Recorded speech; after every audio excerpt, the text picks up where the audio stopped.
Okay, so I welcome again to this video lecture of control system engineering. Okay, so in the previous video, so here we were about to find the value of delta.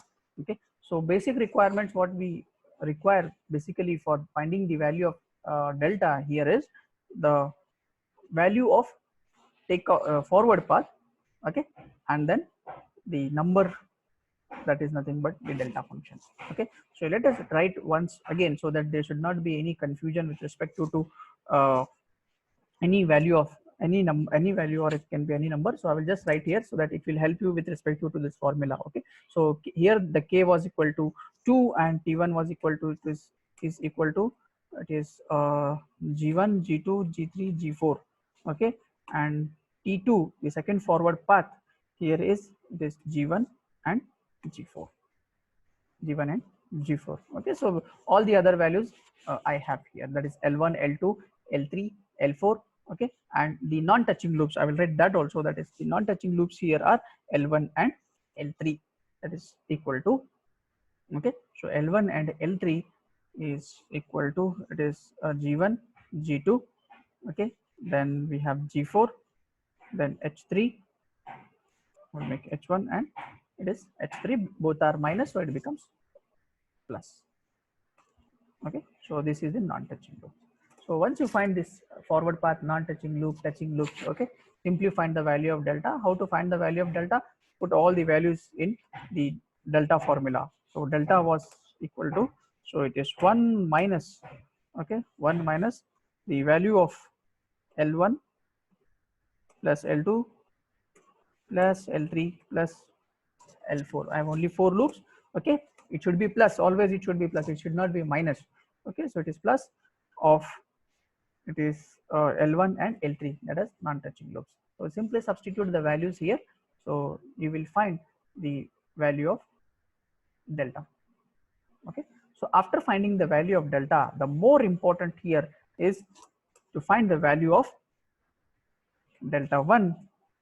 Okay, that is delta 1 is equal to how much, and delta 2 is nothing but how much. Okay, so this is how here we have. Okay, so how to find the delta 1 and delta 2 is, what you should consider is, you should check the loop. Okay, for example, here I have 4 loops. Okay, the loop whatever we have, it should not touch the forward path. Okay, the loop which we have here, it should not touch the forward path. Okay, it should not touch the forward path in the sense, this loop number 1, loop number 2, and the loop number 3 what we have here, they should not touch to the particular loop. Okay, so how to check whether the loops are touching or whether the loops are not touching is more important. Okay, so to check the loops whether they are touching and non-touching, uh, just a minute, here, so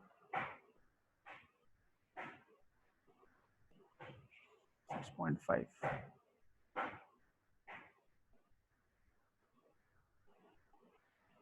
Okay, just check this. Okay, okay, so in this particular problem, this is my forward path.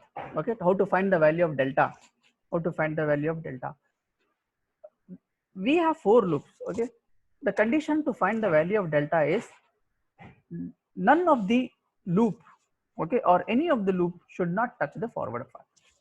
Okay, it should not touch the forward path. If they touch, then the scenario will be different. We will come once I consider those problems. Okay, but right now here, the value of delta is, for first forward path is equal to 1. You can see here. Okay, why? The question here is why? Because for finding the value of delta 1, you should consider t1. Okay, to find the value of delta 1, you should consider, I will write here so that it becomes more easy. Consider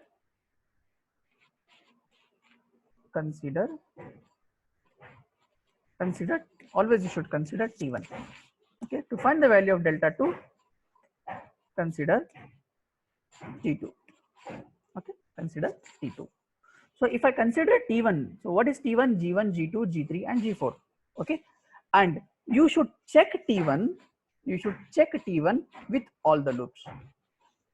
Okay, you should check T1 with all the loops in the sense, this is the signal flow graph what we have. Okay, and in this particular signal flow graph, okay, you should check, this is the first loop. Okay, it is touching. The second loop is also touching. Let us give it the number so that it becomes more simple.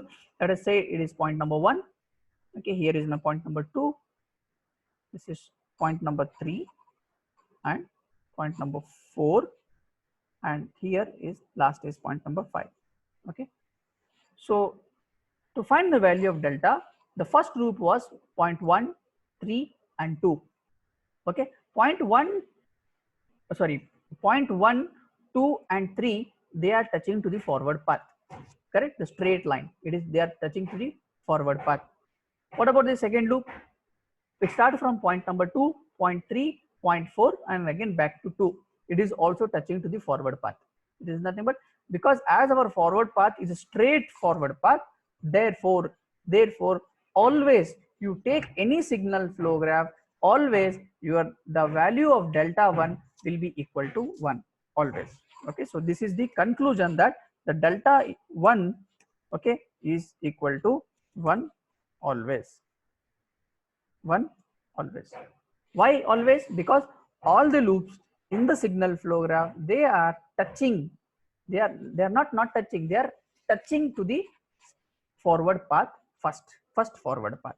Okay, they are touching to the first forward path. So that is the reason, okay, the value of delta 1 shown here is equal to 1. You can see here is equal to 1. What they have written, all loops are touching, so therefore delta is equal to 1. Directly you write in the exam, if all the loops are touching to the forward path, you write simply 1. Okay, now consider the second forward path. When you consider the second forward path, you should consider the value of delta 2, means that is nothing but T2, to find the value of delta 2. Again, to find the value of delta 2, consider the forward path. So where is the forward path? Here. So forward path starts from R of S, point number 1, point number 2. Okay, see carefully, point number 2, it goes to G5, okay, and come back to point number 5 and C of S and C of S. So this is my forward path. Okay, so it is just like this, straight line, then like this and like this. So this is my forward path. Now what you should see, that if you are considering the second forward path, whether the forward path or whether the loops, which are the total loops, okay, whether all the loops are touching to that particular forward path or not. Okay, now let us check which is the first loop. So point number 1, point number 2, point number 3 and coming back to point number 1. Yes, the first loop is touching to the forward path at point number 1. You can check here, it is at point number 1, my loop is touching to the forward path. Okay, now consider the second loop. Which is the second loop? Point number 2, point number 3, point number 4 here and coming back to point number 2. Okay, so the second loop is also touching my forward path at this particular point, that is point number 2. Okay, so therefore the second loop also, so second loop cannot be considered. Okay, go for the third loop. Which is the third loop? That is point number 4, point number 5 and coming back to point number 4. Yes, the third loop is also touching at this particular point, that is point number 5. So therefore third loop is also not considered. Okay, is not considered. Now what is the fourth loop? Fourth loop is point number 2, go to point number 5, come back to point number 4, then from 4 till 2. Yes, again this loop is also touching my forward path at point number 2 and point number 5. Okay, so therefore all the loops in the signal flow graphs are touching to the forward path. Therefore delta 2 is again equal to 1. Okay, so therefore delta 2 is equal to 1. So therefore the condition written here is, you can check. So how they have written: considering the T1, that is the first forward path, all the loops are touching to the forward path. So therefore we are not considering the, that is delta is equal to 1. Consider T2, again all the loops are touching to the forward path, T2. Okay, so therefore delta 2 is also equal to 0. Now as per the Mason's formula or Mason's gain formula, okay, the formula what we have here is TF. Okay, so here, so TF, that is transfer function, is equal to T1 into delta 1 plus T2 into delta 2 divided by whole delta. So what is the value of T1? T1 is G1, G2, G3, G4. Just simplify, just simply keep here. Okay, plus we don't have delta 1 because it is equal to 1, so they have written here this 1. Okay, you can see very carefully. I'll just zoom in. Then what is T2? G1 into G4. They have written G1 into G5 they have written, but it is actually it is a G4. Okay, so let us confirm with the signal flow graph. Okay, the second forward path, it is G1 and it is G5, it is not G4, so therefore it is G5.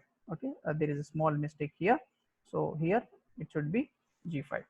Okay, so therefore the numerator term is written, what is delta 2? Delta 2 is also 1, so keep it as it is 1 divided by the whole delta. So whole delta you have already obtained at the beginning, that delta is equal to 1 minus this is L1, this is L2, this is L3, this is L4. Okay, plus, and this is my non-touching loop. This is non-touching loop. You can see what is the non-touching loop: G1, G2, G4, H1 and H3. Okay, and H3. So in this way we go for finding the overall transfer function, and simply we just put the overall transfer function in a box. Okay, so that it will help you to show the overall transfer function for the given problem. Okay, so in this way you should find the value of the transfer function. Okay, thank you.